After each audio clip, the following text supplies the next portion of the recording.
And I think that agility is Montana's superpower, just that ability to adapt really quickly and try things and change as they're not working or as they are working, much like Taylor Swift. People think there's like something gross about manufacturing traditions, but that's not what we did, right? We found something that was really unique to this place and co-created it with students. Jenny Petty and Kerri Shook from the University of Montana have taken a page right out of Taylor Swift's Playbook, and the results? Retention is up 9% since 2018. We're going to explore how emotional storytelling, experiential branding, and cross-campus collaboration can turn students into superfans and not just enrollees.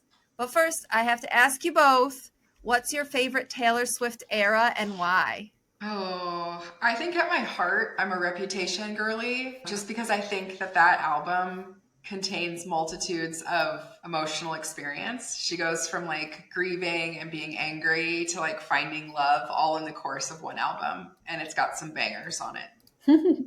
Yeah, I would say mine is probably Fearless. I was in high school when it came out and it was just like super emotionally relevant at the time. And so it feels like even now when I listen to it, it kind of takes me back. And I like that. But I like some of her newer songs maybe better. I just kind of like the way that album makes me feel. Both of you talked about the way it makes you feel. And I think that is so pertinent to the conversation that we're going to have. But before we get there, let's start with the big idea, this idea about rethinking student engagement through the lens of fandom. What inspired this mindset shift from traditional recruitment and retention building to this idea of building superfans? I think at the University of Montana, this has been kind of an evolution of the work we've done over the last 5 years, which has been, reinvigorating the brand. We called our brand work here a brand renaissance rather than like a rebrand or something like that. And it was really about like, how do we tap into the unique vibe of what this place is? And how do we build experience around that and around the brand rather than maybe traditional student programming that happens all over the place? I think it's been very experimental, and I think the presentation Kerri and I did at AMA was really tying a bow and tying a lot of that work together in a way, because we certainly didn't start this project by thinking around fandom and Taylor Swift, right? It was like, okay, we know retention is such a key part of enrollment strategy. How do we help influence that from our side of marketing communications? And then I think it's evolved as we've seen the way that students have reacted to the work that we've done.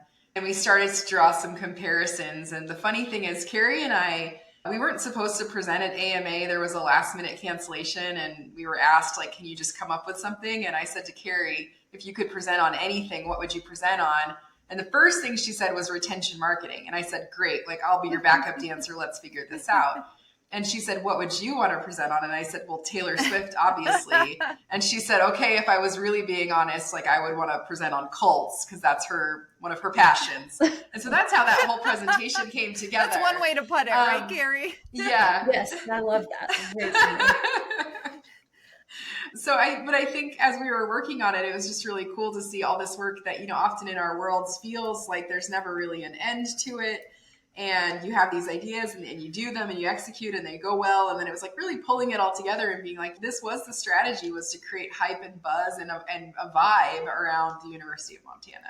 I totally get what you're saying, because my AMA presentation was very similar in that it was about market research, but we didn't realize it was market research that was fueling all of the successes and the achievements we were having until we looked back and we're like, what is this common thread? This common thread is the market research, and that we were really using that to make those informed decisions around the actions we were taking. So I totally get what you mean by that, putting a bow on it or looking back and then realizing. But talk to me about how Taylor Swift's eras model translates into the student life cycle and retention marketing.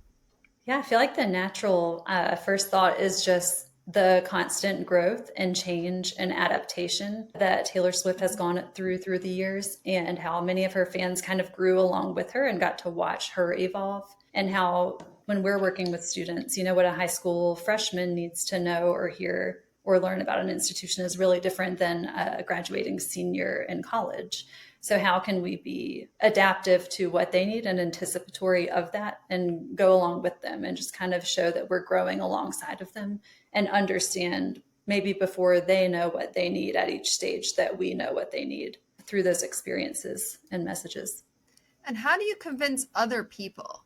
I think we get really stuck on what are we saying? What are the transactional elements of being a college student? But this is a much more emotional approach. So how do you get people on board? Because this is not the common way this is done. This is not the traditional way people think about retention. So how do you get other people on board? I think we've had a really great experience here at the University of Montana of being able to experiment a lot with the work that we do. And that's partially because Montana hit rock bottom in 2019. Between 2011 and 2019, this university out of any flagship in the US had the lowest or the largest drop off in enrollment. So 40% decline in enrollment. And so there was this feeling of, let's try things. Let's do things different. We don't need to just catch up. We can leapfrog Nothing to ahead. lose. Nothing to lose. Like, let's try this. I was lucky that, early on, the president was just highly focused on traditions and reviving traditions. And what I noticed is he was saying that to a lot of people on campus, but nobody was really owning it. And so I said, well, I'm going to take this opportunity to own this. And so we created a brand experience manager position that the university hadn't had before. And a lot of that work really has been thanks to this woman named Kerri Shook, who's our brand experience manager, who has helped to bring this vision to life and is also, I would say, one of those people who's a catalyst and a connector on campus. So had the ability to connect with other, break down silos, bring people together, build together. I think collaboration, showing up as a marketing partner who's like, hey, like, we want to try this. We want to work with you. Having that spirit of, we're not trying to take over. We're not trying to show that we can do it better. We just want to experiment and try new things with you. It's funny because there's so many other institutions where we should be making decisions like we just had that kind of enrollment drop so that it doesn't happen, right? So I feel like even though your story is one of, let's try it because we're willing to try everything, other people, we need to get to that attitude and that mentality so that we're not even backed against the wall. Let's do it before we're backed against the wall, right? Yeah, and I think there's really interesting data. You can always convince people with data, but all of the reports out there about retention efforts and really special programs that are put into place that prioritize student needs, all of those things in case studies are successful.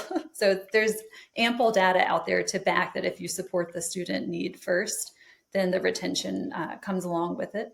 And so I think using that data, showing benchmarks and case studies, but also, bringing the emotional element of it. So you've got the emotion and then the logic, the data being the logic and the emotion being real student stories, sharing their experience of being recruited and being a student at a school can be really powerful. I've seen that used in the past. We think there is probably a drop off between how students feel when they're recruited and when they enroll. Mm-hmm. But having that from a student perspective is really powerful. And I've seen research showing that too, just that they felt really sought after. And then like they were just kind of left, not at Montana specifically, just institutions at large, but left to kind of figure out the student experience on their own. So that mixture, I think, can be really helpful in convincing people.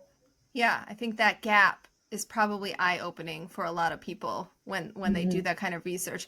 And maybe we forget that the majority of our students come from the current students. That's like, for a traditionally aged audience, for instance, it's like 3/4 of your revenue is coming from the current students. But are we focusing 3/4 of our energy and our resources on that? Maybe not all of the time. So it's definitely something to think about. And because I saw your AMA presentation and I know some of the things that you were all doing, I have to think that you also proved this out by doing it from the actual experiences that you were putting together. So talk about some of those branding and experience design tactics that you put into place at Montana. Paint a picture for everybody.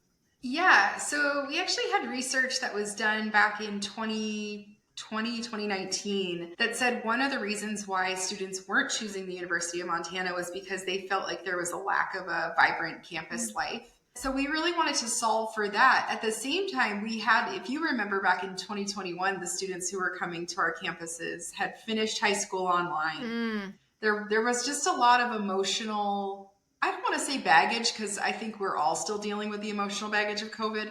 But students who were starting at that time felt robbed of a lot of experiences. They had dealt with some pretty They significant didn't get mental prom, health. they didn't get graduation. Yeah, They didn't get graduation. those. I mean, they Yeah. felt there was some resentment, there was anger, there was Totally. sadness, all of those things, right? And then a lot of them, had withdrawn. And so the social skills that we were dealing with at that time were, just, I don't want to say lacking because that sounds judgmental, but, they were just, we were in a spot at that time. And so one of the first things that we designed was we were doing a yield campaign, and we were going to send out kind of a box to confirmed students. And we were thinking about what should go in that box. It was like the traditional, like, let's send some stickers, let's send some confetti poppers or whatever. But then it was like, what can we send that is so uniquely Montana that, nobody else can send this? And so we ended up sending a dry bag, which is, one of those bags that you can put, it's waterproof. You can put stuff in when you're out, kayaking wherever. or hiking. Kayaking, anything on the water. And so we started thinking about, well, how can we take this giveaway item and actually make it into something bigger, which, if you know me, that's kind of my feeling about swag in general. Like, it's got to have a purpose more than just giving somebody a pen with your logo on it.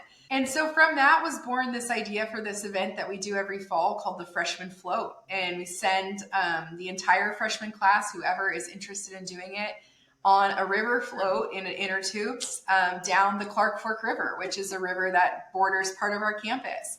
And it turned out to be this amazing event, watching them, giving them a reason to congregate, giving them the skill, the things that they needed to socialize, and also to have this shared experience that you can only have, in this one place. Like, you're going to float the rivers together. To be fair, at the end of August, the river is really low, so it's very safe. There is one area of rapids that they have to go through, but I use rapids in a very generous term. Loose. It's a very safe. Yes, like, this has passed the risk management test, but it gave them a chance to congregate in a way that was just very specific to this place and to bond over something that you wouldn't typically do, right? Like, it's not doing karaoke together. It's not doing trust falls. Like, this is a very Montana activity to get out in the wilderness and experience this. And it's become a tradition that we do every year. It's kind of the capstone of their orientation week. We also have then tied it into our brand platform. So part of our brand platform is this idea of stewardship of place and people. And so when students are taking the buses up the road to where they get dropped in on the river, we actually have these river stewards who are volunteers who come and talk to them about what it means to responsibly recreate on the river, or what they need to be aware of from a safety standpoint. So it's turned into one of those moments that's really fun, but also educational. I can picture it, right? And what strikes me is you were talking about this idea of a vibrant campus. I don't see how you could talk about vibrancy. You have to show it, or how is it going to be believed unless you're able to show it? So not only are you showing it for the students themselves, but I can just imagine the social media content and all the other content that lets you show it for the future classes, to show and kind of combat to the idea that it's not a vibrant campus. You have the answer in those images and in the videos that you're getting, I have to imagine, of them going down the river together. My favorite thing about that story is how it is a tradition implemented by a marketing idea that was rooted in research and student feedback. I just think it's so interesting that those things often don't come from that place, and how, just 4 or 5 years into this, it's already a campus tradition that feels like something that people know is going to happen. They're looking forward to it. They have no idea how it originated. And I just think that's really special. No, they probably think it's been around for decades. Right. Yes. Yeah. And that's one of those things you hear often, like, we don't have any traditions or whatever. And it's so cool to see start. You're never going to have them if you don't start them. Exactly. And I think people think there's like something gross about manufacturing traditions, but that's not what we did, right? We found something that was really unique to this place and co-created it with students, and it's turned into something. We what we do now is we incubate ideas like this, and then we turn them over to student life. So we've done 3 years. We do 3 years test. If at the end of 3 years it's like a yes, we're going to keep going, no, we're not. And this one is just one that has taken off. And talk about iconic imagery. There's some photos we have of students carrying their tubes down one of the main thoroughfares of campus, and I just love that photo because it's like, where else are you going to see something like that? It's unexpected and special. What's another one that's come out of all of this experience? So another space that we realized we needed some programming around was, when students came back in January, we live at a very high latitude. So it's a very dark, cold winter here, and it can feel like it lasts forever. And people get out and they ski and they do all sorts of stuff, but they also kind of tend to isolate during the winter. And we were like, okay, when students come back to campus, how do we show vibrancy in the coldest time of the year? And so we started a winter pep rally bonfire that is so funny because in the first year, it was Karen Schlater, our amazing brand experience manager, and her grandpa and some guys from the local high school who had experience doing bonfires because the high school does a bonfire. So we were like, come teach us how to build a bonfire. So they did. And then we also ended up there, we were hopeful that we would get college game day. College game day didn't come that year, and someone on campus had been stockpiling fireworks in case college game day came. And they were like, here, have these fireworks. And so we ended up having this really awesome event, down by the river, bonfire, hot cocoa, just very kind of feels idyllic kind of winter experience. But then we had this ridiculous fireworks show that I swear during the middle of, I was like, I am getting fired. Like, there is no way I'm going to survive this. Because the fireworks show went on and on and on, and big, huge fireworks. But now that has become a tradition, and now we actually have a fireworks sponsor every year. So it's just one of those things that, if you don't try to control every little thing and you let things unfold and you do so in a collaborative kind of mind space. We worked with students on that one. We had students actually be the MC of the event, which was fantastic. And you just let it evolve over time. And now that is another tradition that feels like we've had it forever. It's now moved to the middle of campus rather than on the outskirts. And yeah, it's just really fun. And one of those things that I learned the hard way, Karen is just one of those go-getter type of people. And I had said to her at one point, like, I really want to have a fire. And then before I know it, here we are. Here we're having a fire. Yeah. I mean, I think your point on there's an organic aspect to this, but also on brand. So it's sort of the cross section of those two things. I mean, I can't imagine there's a lot of universities that are stockpiling fireworks for an event. I feel like that's a very Montana thing to have said. And it just drives home the point that what you guys have been doing has been so on brand, and the results speak for themselves. I said in the intro about how you've been able to improve retention. Are there any other metrics that you were following along the way as you were implementing retention marketing that were helpful, or even looking back on it that you would be watching to see as you're doing these experiences and doing the marketing that helps you know, are you on track for that boost in retention? When you think about where can Marcom sub in to support in retention marketing, I think one of the key areas is community building and helping to drive a feeling of belonging. I think people choose a brand because it resonates with them. And so just continuing that work of reinforcing, like, you chose this place because, there's that saying, what does Seth Godin say? People like me choose things like this or something like that. It's a very standard Marcom thing.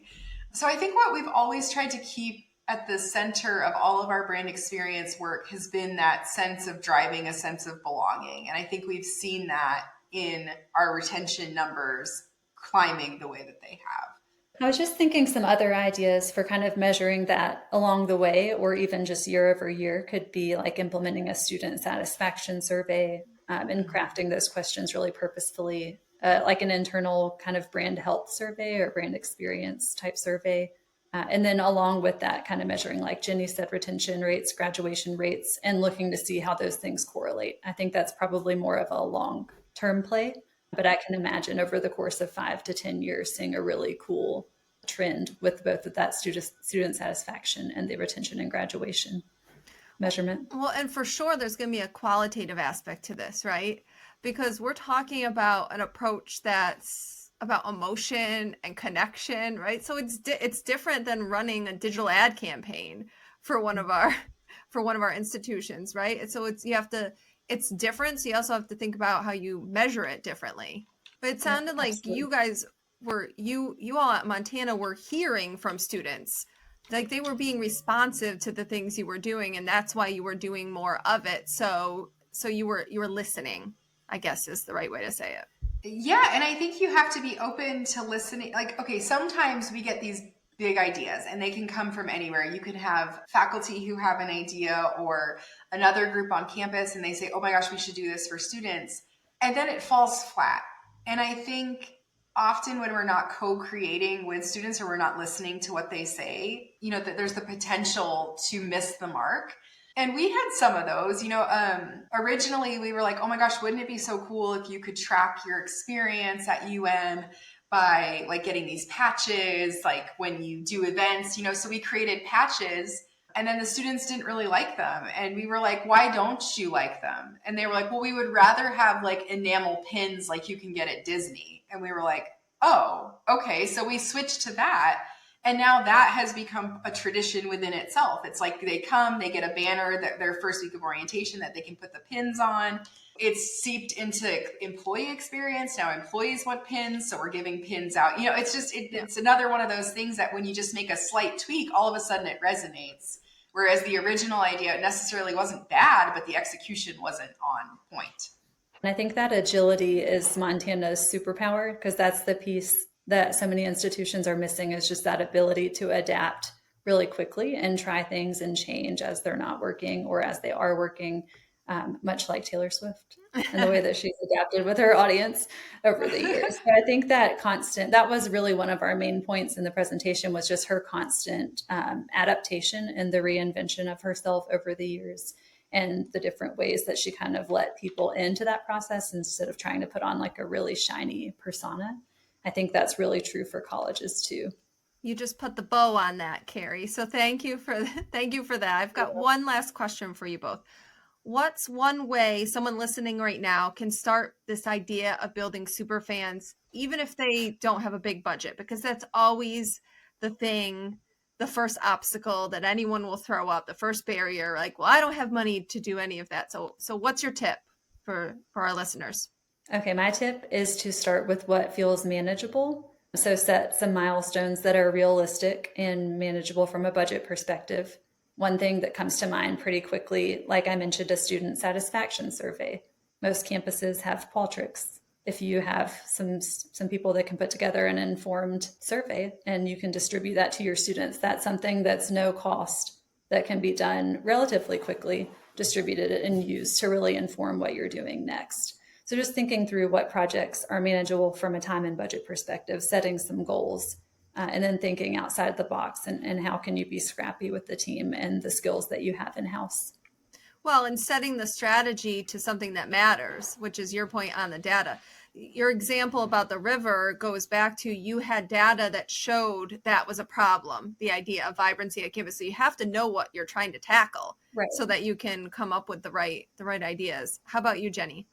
Finding mechanisms to really listen and do deep listening with your students, because you're right, you have to start with understanding what you're solving for. And it might not be, maybe you have great campus programming. Maybe it's that the Wi-Fi sucks, or there's other pieces of experience that aren't necessarily big events that do help to contribute to a better student experience.